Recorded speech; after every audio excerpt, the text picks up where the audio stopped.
Christelle, il se passe que ces dernières semaines ou ces derniers mois, le JNIM a changé de stratégie. Donc, groupe terroriste. Oui, le JNIM, c'est le groupe djihadiste affilié à Al-Qaïda.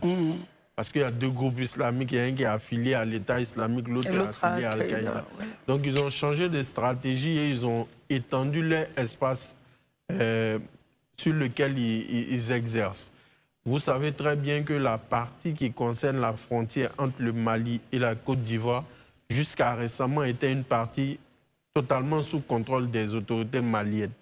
Mais donc on des observe femmes, des forces armées maliennes, bien évidemment.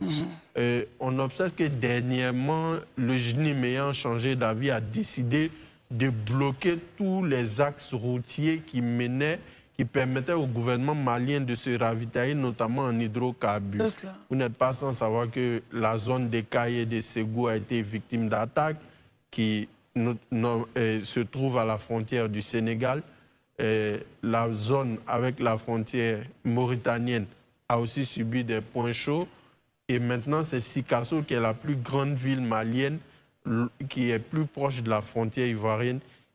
Il y a une localité qu'on appelle Loulouni, où les djihadistes du JNIM s'en sont pris au groupe d'autodéfense d'Ozo qui ont été constitués pour défendre la population civile. Donc, naturellement, les populations apeurées vont chercher à s'abriter. Bamako étant un peu loin, c'est naturellement la frontière vers la Côte d'Ivoire que les gens se tournent. Donc,